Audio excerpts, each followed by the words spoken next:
जय माता जी दोस्तों, मैं हूँ अर्चना तिवारी। स्वागत है हमारे चैनल ज्ञान की बात विद अर्चना चिंतामणि में आप सभी लोगों का। कैसे हैं आप लोग? ये बताने के लिए कमेंट बॉक्स में जय माता जी ज़रूर लिखें।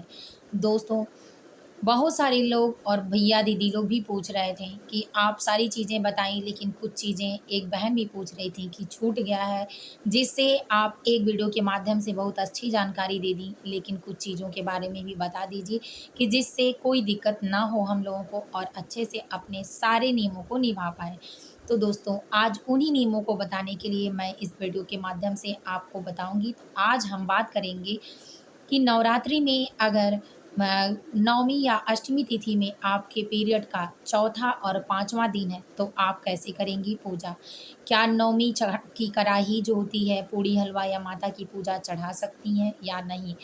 आप क्या श्रृंगार कर सकती हैं, तो कर सकती हैं या नहीं? ये और दूसरा, खोइच माता जी का कब भरें? माता को कैसे विदा करें? कैसे करना अच्छा होता है? तो आज हम इसी के विषय में जानेंगे। तो दोस्तों, सारी जानकारी प्राप्त करने से पहले वीडियो बेहद छोटा होने वाला है, तो सारी जानकारी प्राप्त करने से पहले आप हमारे चैनल को सब्सक्राइब कर लें। अगर आप पहली बार मेरी वीडियो पे आए हैं, तो वीडियो को लाइक, सब्सक्राइब ज़रूर करें ताकि आने वाले हर वीडियो का नया नोटिफ़िकेशन आपको पहले प्राप्त हो जाए। तो दोस्तों, चलिए जानते हैं।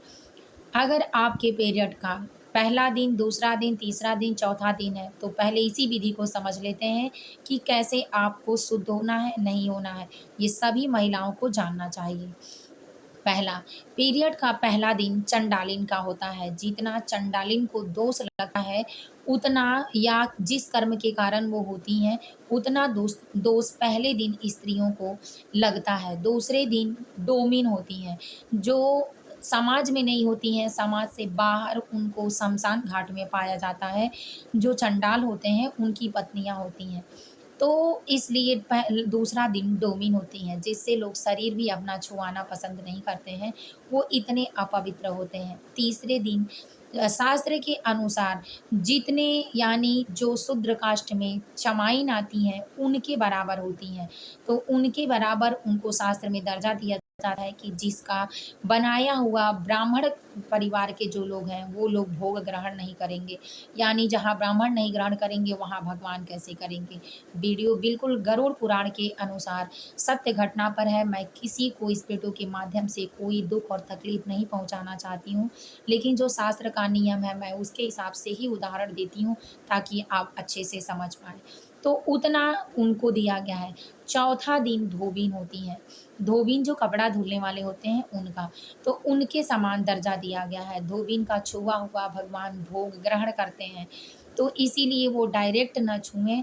चौथा दिन आपके पीरियड का है, पीरियड बिल्कुल समाप्त है, आप साफ-सुथरी हैं, तो आप भोजन बनाएँ, स्नान ध्यान करके, साफ-सुथरे स्वच्छ वस्त्र पहन के, सब कुछ भगवान का दिया हुआ है और भोग बनाकर देवी की पूजा में आप नवमी की पूजा आपके घर में कोई नहीं है, तो अष्टमी की पूजा कर सकती हैं।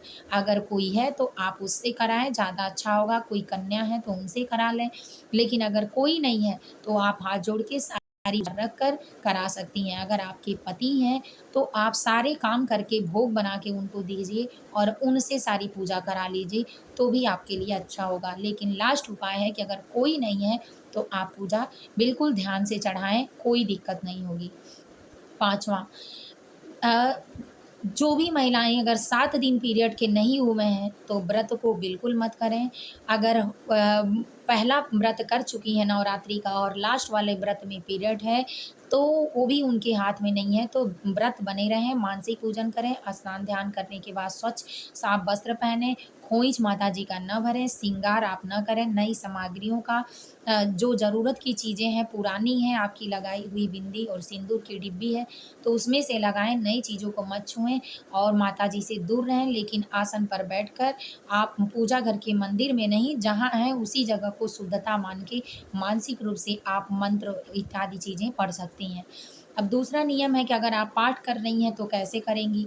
तो पाठ करने के लिए आप यूट्यूब से आजकल बहुत नेट की सुविधाएँ हैं, तो उससे आप डाउनलोड करके पाठ का उसी से पढ़ सकती हैं और आपको पूरा फल मिल सकता है। या आप अपनी जगह पर किसी ब्राह्मण लड़की को या अपने रिश्ते में किसी लड़की को या किसी ब्राह्मण को रख कर भी पूजा करा के उसकी दक्षिणा दे सकती हैं, इससे भी आपको फल प्राप्त होगा। अब तीसरा नियम जानते हैं पूजा का कि माँ को आप क्या-क्या चीज़ें अर्पित करेंगी खोइंचा में कि जिससे आपका सौभाग्य बना रहे, कब खोइंचा भरें? तो नवमी तिथि के दिन जिस दिन नवमी लग रही है पहले यानी 1 अक्टूबर को दिन ढलने से पहले बेटी-बहन बेटियों को विदा किया जाता है। घर की लक्ष्मी को दिन ढलने से पहले ही विदा किया जाता है।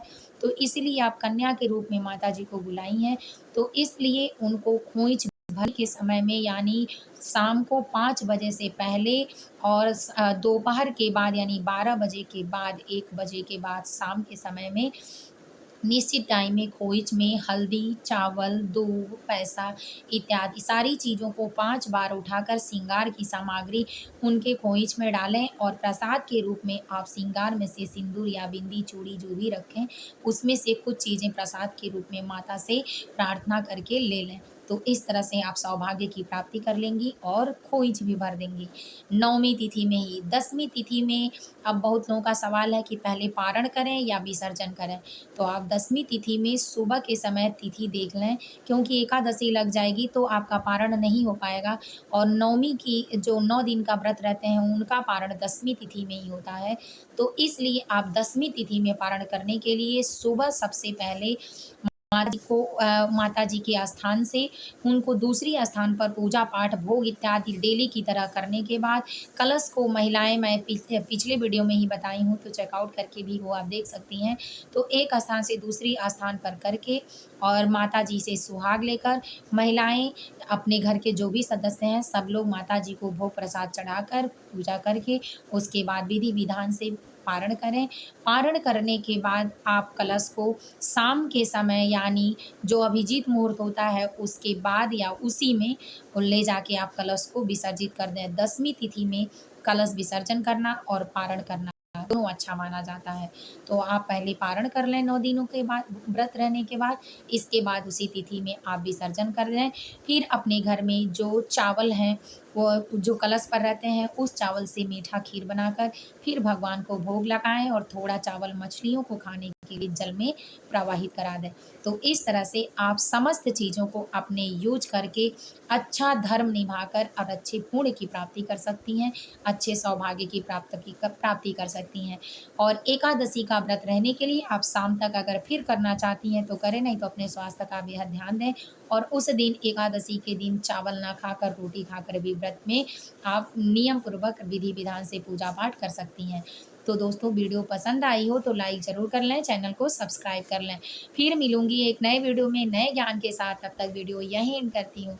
जय माता जी, हर हर महादेव ज़रूर लिखें।